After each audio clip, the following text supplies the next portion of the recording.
Within 30 years of the invasion, there were 60,000 Roman troops in Britain. They'd come from some of the most advanced places in Europe, and to them, this sort of settlement must have seemed primitive. This is the story of how they transformed the landscape and laid the foundations for the countryside and the cities that we have today.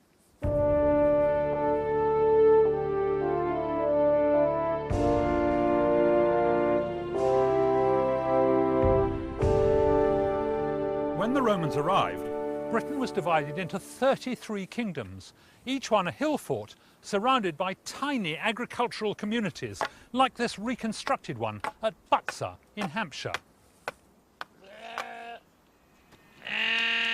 The native Britons lived in large circular houses. The buildings had timber framework, wattle and daub walls, and thatched roofs. They spent their time farming and raising livestock and made a comfortable living off the land. The Romans thought they were uncivilized barbarians and immediately set about transforming Britain into a province of the civilized Roman Empire. But the Romans did know the Celts were good farmers. In fact, that was part of the reason why they came. The chieftains had been making a grain surplus and were already trading it with people in Gaul. Well, the Celts may have been doing all right on their own, but they were in real trouble when all these foreign troops moved in. It's been calculated that to feed one legion for a week would have taken something like 5,000 litres of grain, which would have corresponded to something like 7,000 loaves of bread. What's more, there were 4 legions and at least as many auxiliaries, so obviously the output of grain was going to have to be increased.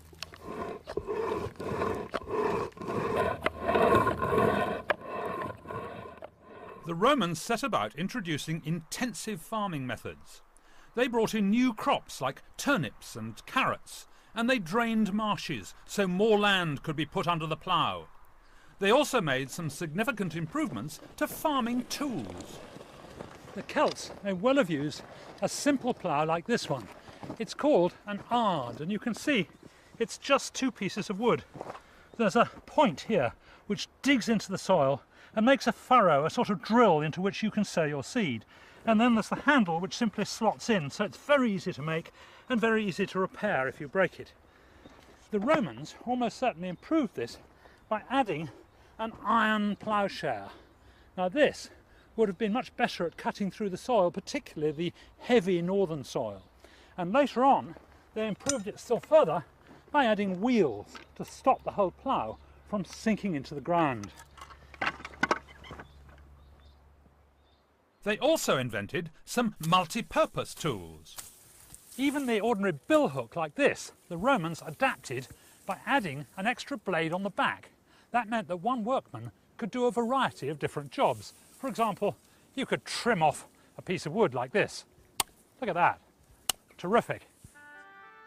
This multifunctional gadget is over 1,700 years old and made of silver and iron. It has to be the forerunner of the Swiss Army knife. As well as an ordinary spoon and fork, there's a tiny spoon, perhaps for scooping up spices, a spike, possibly for opening oysters, and something that looks remarkably like a toothpick. It's a fantastic design. More efficient ways of working the land gave people the freedom to go off and do other things.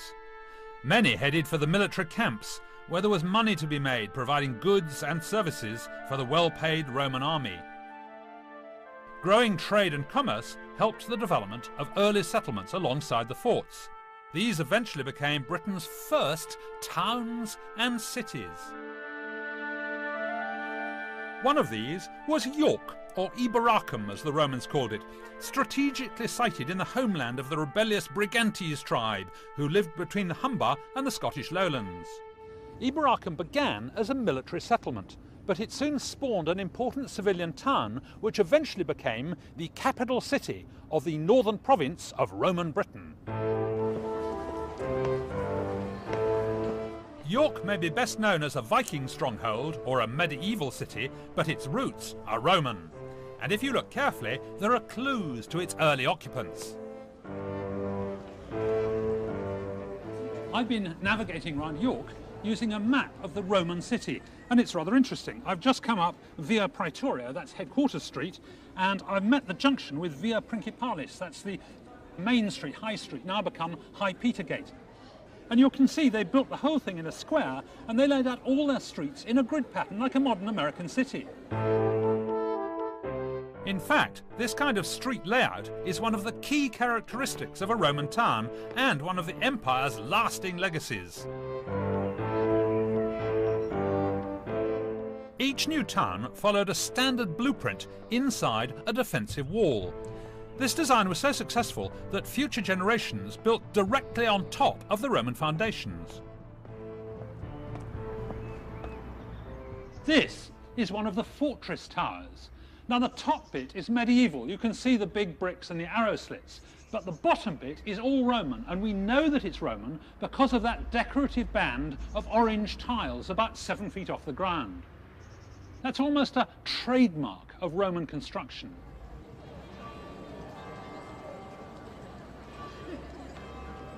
The centre of York is dominated by the Minster, the most impressive building in the city, right in the middle, which is exactly where the Romans built their most important building, the Basilica, of which the remains are still there.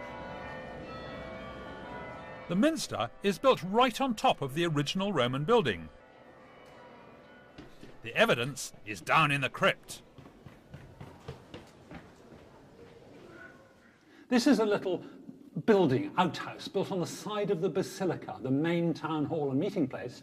And this was a Roman road, which would have had soldiers marching up and down.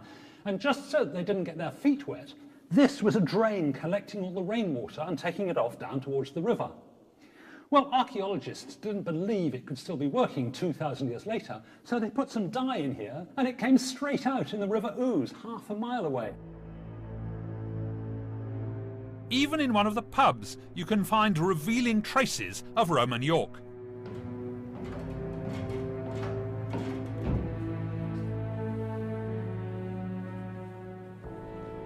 Down here in the basement are still the remains of the Roman military bathhouse, where the legionary would have come in his time off for a bit of rest and recreation. And over there, you can still see the foundations of the hot room, the steam room. Getting rid of all that dirty bathwater needed more and bigger drains. Believe it or not, beneath this very street, just 5 metres down, there's a 2,000-year-old sewer. Going down into a sewer is a dangerous business. There may be toxic gases, so the specialist team need breathing apparatus. They're taking a camera, which will send pictures back to the surface. Okay.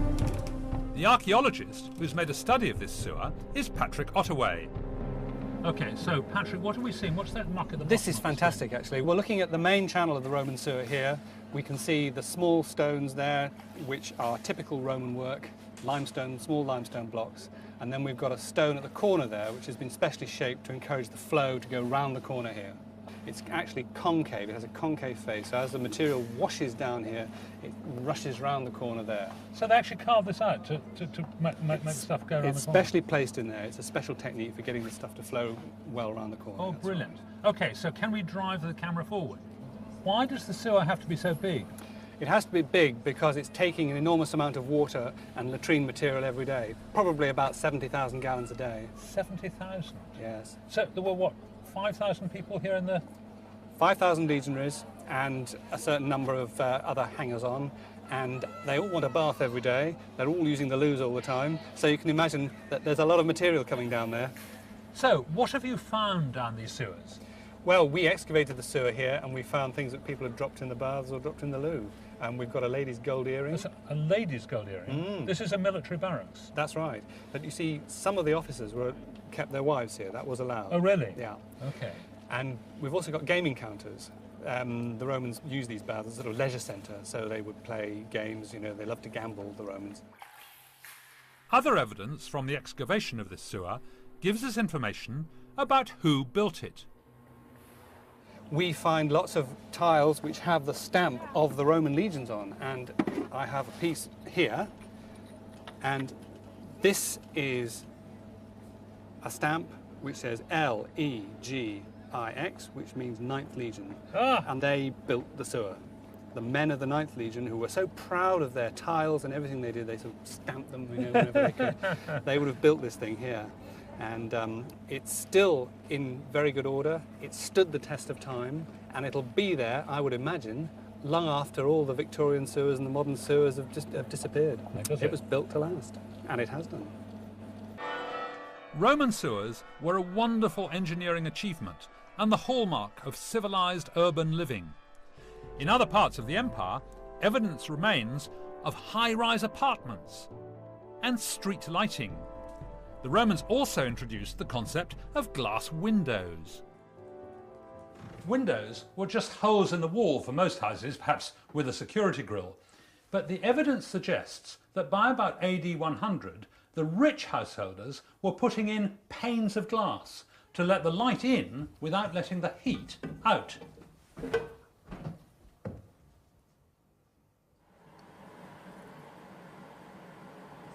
The recipe for Roman glass is well known, but exactly how they made flat window panes has been a bit of a mystery.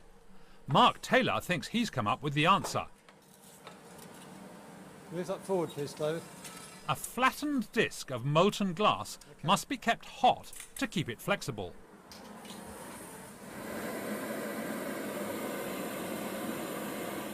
Early theories suggested that molten glass was poured into a mould, but Mark thinks it was somehow pulled into shape. So you just have to tease it out until it's big enough? Yes, I don't think we're quite hot enough in here. I can't really get this furnace much hotter. But it does rely on areas of the glass staying cold and other areas getting hot. So I've got something to pull against when I'm grabbing the cold part and pulling it away from the hot part, and the hot part stretches. Okay, David. Fragments of early Roman window glass have been found with distinctive tool marks on their edges, like those on Mark's glass, which convinces him that they were pulled into shape. It stays lovely and flat, doesn't it? It settles down on the surface each time. It does, but the danger is if it gets too hot, then it's going to start to stick to the backwash.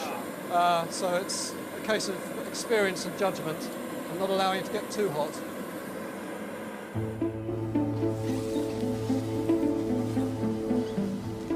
But then glass blowing arrived, and the Romans found a new way of making window panes. First, Mark blows a bubble of glass.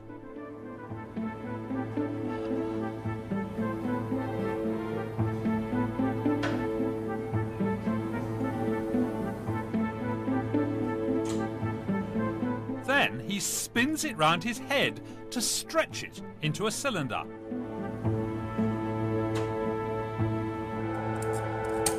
Okay, that hopefully will do. He then attempts to split the cylinder down the middle.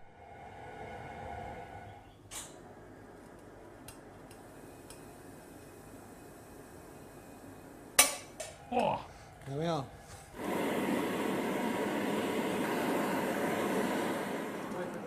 Back in the furnace, it's heated up until it becomes pliable. Then he simply has to tease it open into a flat pane of glass. This technique of making windows was a major step forward. Although the Phoenicians discovered glassmaking in 2000 BC, it was the Romans who adapted the process for mass production. It's one reasonably flat piece of glass. This is the cast glass made by pouring onto a slab, and you can see it's pretty rough, it's translucent, it lets the light through, but you can hardly see through it. It's not transparent. It'd be good for your bathroom windows. This is the one made from a cylinder opened out, and you can see it's much, much clearer. It's a lovely piece of glass, that. It's much thinner than this one, and it's got many fewer bubbles in it. It's altogether a much better piece of glass, and you can make bigger windows with this method.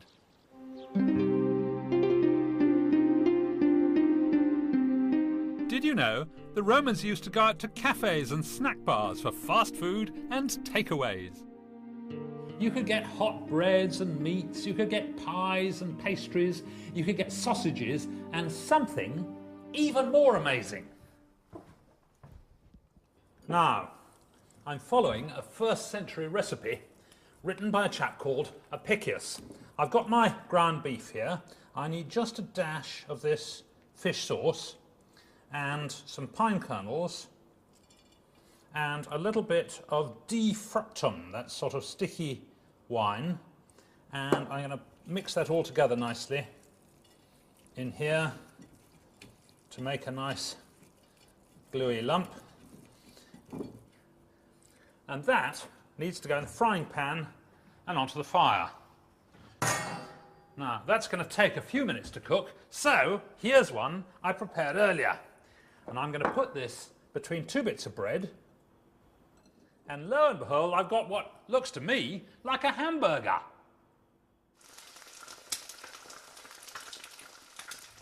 Open kitchen fires in timber-framed buildings must always have been a fire hazard, and presumably early firefighting methods were little more than a bucket of water and perhaps an axe to chop down burning timbers. Then, in 1st century Rome, the Emperor Nero insisted that every single household should have some means of putting out a fire. And believe it or not, they actually had a primitive sort of fire extinguisher. It was made with eggs like this. You have to take your egg and separate out the whites. And there we are, lot of white of egg there, and there goes the yolk. And then you add vinegar. It's like a sort of hollandaise sauce gone wrong. And you whisk them up together like this. Whisk, whisk, whisk, whisk, whisk. And the idea is you chuck this mixture on the fire. The theory being that the vinegar penetrates to the heart of the fire and the egg white forms a protective layer on the top and keeps out the oxygen. Well, I'm a bit dubious myself, but I have to try it out.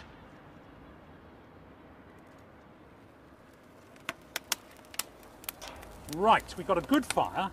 Now the question is, will this put it out?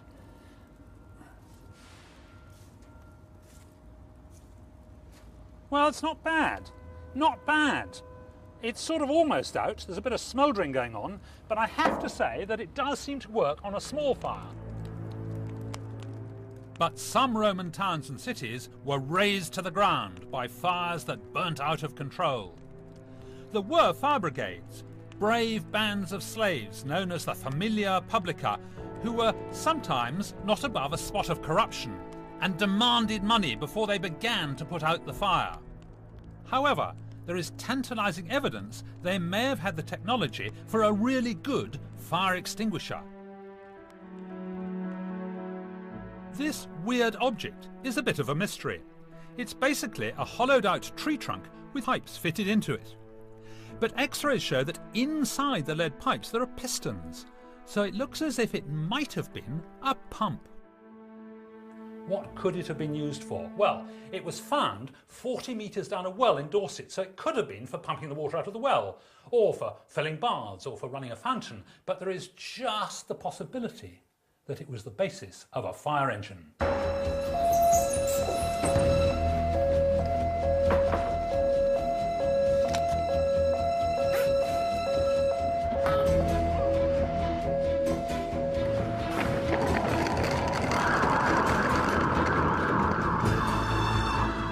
Avon Fire Brigade are helping to test out a pump made to a Roman design.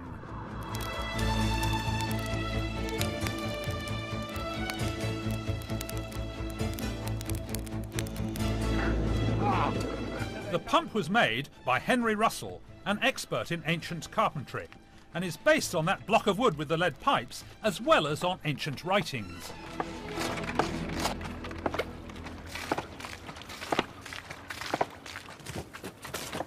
Wow!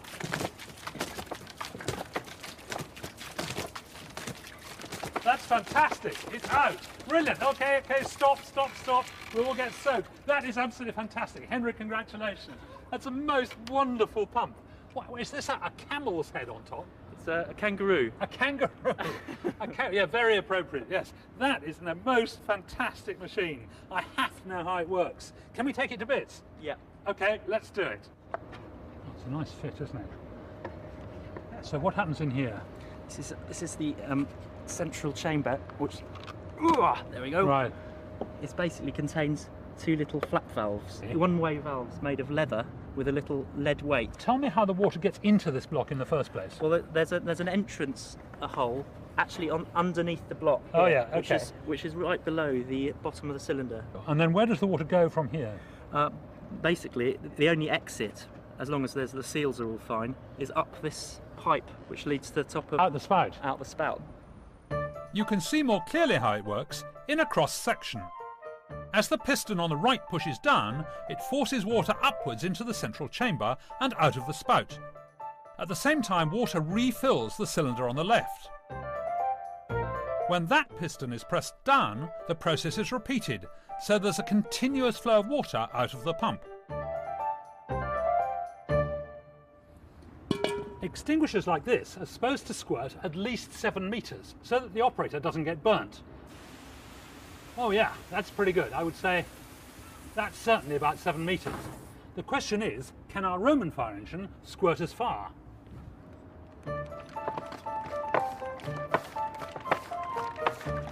That's terrific. I reckon that's going 7 metres.